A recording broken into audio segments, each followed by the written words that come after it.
اس وقت حیدرآباد میں میرا اندازہ ہے، میں نے تحقیق نہیں کی ہے، چاہتا ہوں کہ کوئی بتائے بھی مجھے، لیکن میں جتنا جانتا ہوں میرا اندازہ یہ ہے کہ اس وقت حیدرآباد کے کناروں پر جو سافٹ ویئر کمپنیاں ہیں، اس میں فیس بک میں، جن پیک میں اور اس قسم کی کمپنیاں، مجھے نام نہیں معلوم ہے، جن پیک اور فیس بک اور یوٹیوب اور اس قسم کی کمپنیوں میں میرا اندازہ ہے تقریباً 200 علماء کام کر رہے ہوں گے.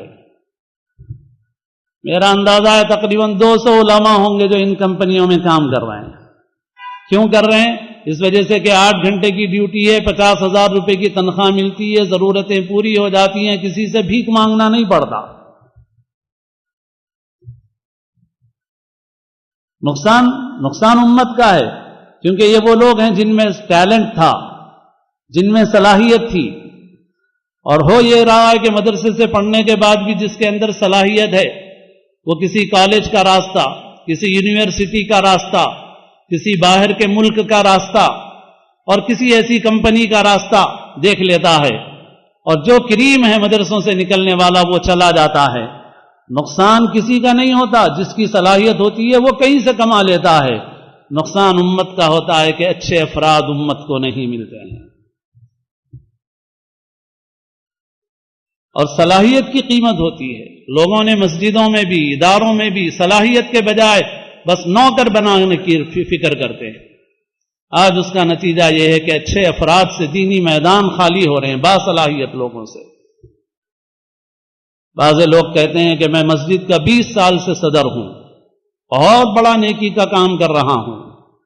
کیا کیا 20 سال میں؟ سنگ مرمر بچھائے، فانوس لگائے، گنبدیں بنائی، بیت الخلاء میں بھی سنگ مرمر لگائے، اور چپلوں کے رکھنے کا جو تابدان ہے، الماریاں ہیں، وہ بھی سنگ مرمر کی بنائی. مگر خدا کے پاس معلوم ہوگا کہ 20 سال تم نے خدمت کی ہے یا نقصان پہنچایا ہے. تمہارے حاکمانہ طرز اور طریق کی وجہ سے کوئی اچھا امام نہیں ٹک سکا، کوئی اچھا عالم اور خطیب نہیں رہ سکا.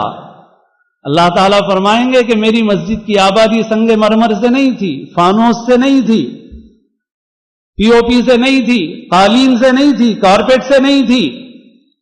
میرے نبی کے دنیا سے جانے تک ان کی مسجد چھپر کی تھی، اور ان کی زمین پہ قالین تو دور کی بات ہے، مٹی کے سوا کچھ نہیں تھا. تم نے 20 برس تک میرے گھر کی خدمت نہیں کی ہے، میرے گھر کو اچھے امام سے محروم رکھا ہے، اچھے خطیب سے محروم رکھا ہے، اچھے عالم سے محروم رکھا ہے. تمہارے حاکمانہ طرز عمل کی وجہ سے کہ نہ ضرورتوں کے برابر تم خدمت کرتے ہو، نہ عزت دیتے ہو، ذلیل کرتے ہو ان کو، جس کی وجہ سے انہوں نے چھوڑ دیا. اس کے مجرم تم ہو. ایسوں سے اللہ کے پاس پوچھ ہوگی. دنیا کی ہر فیلڈ میں صلاحیت کی قیمت ہے.